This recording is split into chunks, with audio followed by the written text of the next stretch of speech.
আমাদের অনুভূতি ঈদের থেকে আনন্দ। সবাই তারেক জিয়া ভাষণ না শুনে কেউ যাবেন এখান থেকে।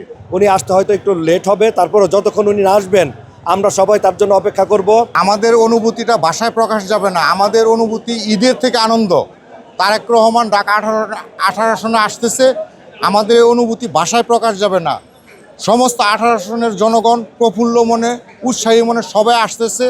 ছোট ছোট মিছিল নিয়ে, বড় মিছিল নিয়ে সবাই আসতেছে, সবাই এখানে থাকবে।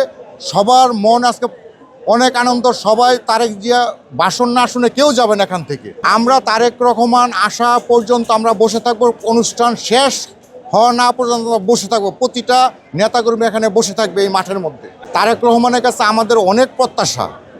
সেই প্রত্যাশাটা উনি দেশে আসছে, এখন 18 আসনে আসবে, উনি বলবে জনগণের মধ্যে, জনগণ তার কাছে বলবে, তখন আপনারাও বুঝতে পারবেন, সবাই বুঝতে পারবে। টিভি চ্যানেলের মাধ্যমে, অনলাইনের মাধ্যমে এই বার্তা পৌঁছে যাবে। আমাদের দলের চেয়ারম্যান জনাব তারেক রহমানের আগমন উপলক্ষে আমরা এখানে লক্ষ লক্ষ জনতা এখানে একত্রিত হয়েছি এবং আরও হাজার হাজার মানুষ আসতেছে ওনাকে শুধু এক নজর দেখার জন্য। এবং আমাদের দলীয় নেতাকর্মীদের মনে আজকে মনে হচ্ছে যেমন ঈদের দিন, সবাই এরকম একটা আনন্দের ভিতরে আছে।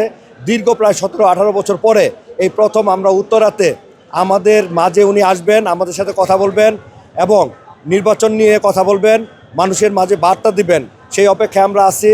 উনি আসতে হয়তো একটু লেট হবে, তারপরে যতক্ষণ উনি না আসবেন আমরা সবাই তার জন্য অপেক্ষা করব।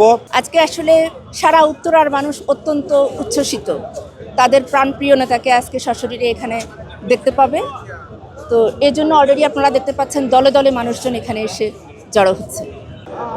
ওনার কাছে আমরা যেটা প্রত্যাশা করি সেটা আসলে আমরা যারা দেশের জনগণ সেটা ঐক্যবদ্ধভাবে ওনার দেওয়ার যে প্রতিশ্রুতি আমরা সেটা ঐক্যবদ্ধভাবে সবাই পূরণের চেষ্টা করবো ইনশাল্লাহ।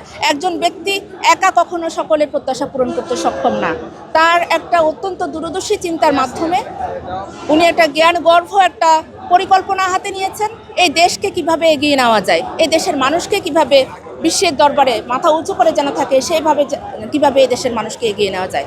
তো সেই প্রেক্ষাপটে ওনার শিক্ষা, স্বাস্থ্য, কৃষি থেকে শুরু করে সকল ক্ষেত্রেই উন্নয়নের জন্য ওনার যে পরিকল্পনা, সেই পরিকল্পনাটা বাস্তবায়নের জন্য ওনার সাথে আমরা যারা আছি আমাদের সকলকে ঐক্যবদ্ধভাবে মিলেমিশে আমাদেরকে একযোগে কাজ করতে হবে। তাহলেই কেবল এই পরিকল্পনা বাস্তবায়ন সম্ভব হবে। আমার মনে হয় সচেতন মানুষ যারা চায়, দেশের শান্তি চায়, যারা দেশের শৃঙ্খলা চায়, তারা অবশ্যই ওনার পরিকল্পনার সাথে একাত্মবোধ করবেন এবং সেটা বাস্তবায়নের জন্য সকলে একযোগে কাজ করবেন। আসলে এই সমাবেশ থেকে শুধু আমরা নেতাকর্মীরা না, আমরা এই অঞ্চলের অধিবাসী যারা আছি আমরা সবাই মূলত উনি আমাদেরকে কি দিতে চান সেটা আমরা অলরেডি জেনেছি। তিনি 31 দফা দিয়েছেন। তিনি আমাদের একটা মানুষের জীবনযাত্রার প্রত্যেকটা ক্ষেত্রে, কৃষি, স্বাস্থ্য, শিক্ষা, চিকিৎসা সকল ক্ষেত্রে কিভাবে উন্নয়ন করা যায়, কিভাবে মানুষের দোরগোড়ায় সেবা পৌঁছে দেওয়া যায় সেই বিষয়ে পরিকল্পনা গ্রহণ করেছেন। সেগুলো অলরেডি আমরা জেনেছি এবং ওনাকে আমরা যে ব্যক্তিটা দেশের মানুষের জন্য নিরলস পরিশ্রম করে এটা করে যাচ্ছেন, সেই ব্যক্তিটা, সেই আমাদের প্রাণপ্রিয় নেতা আজকে এখানে উপস্থিত হবেন।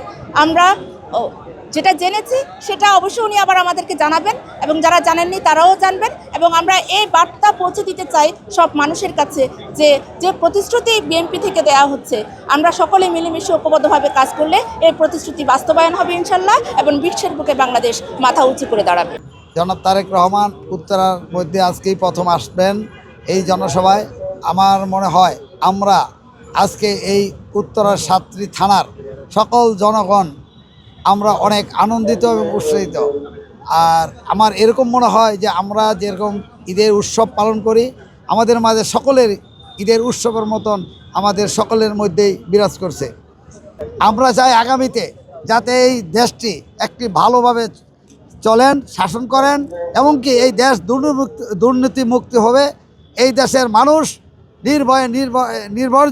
নির্ভয়ে চলাফেরা করবেন, অফিস আদালত করবেন, ব্যবসা বাণিজ্য করবেন। এই দেশটিকে একটি শাসনের মধ্যে চলবেন, আইনের নিয়ন্ত্রণে থাকবে, মানুষের ভালোবাসা থাকবে। এই দেশ সকলে মিলামিশা, এই দেশের 20 কোটি মানুষ সকলের, বাংলাদেশ সবাই মিলামিশা থাকবে। সেই দেশের আমরা মনে করি আমাদের চেয়ারম্যান সাহেব এই দেশকে ভালোভাবে শাসন করবেন এবং প্রত্যেকটি জনগণের সুখে দুঃখে সে থাকবে।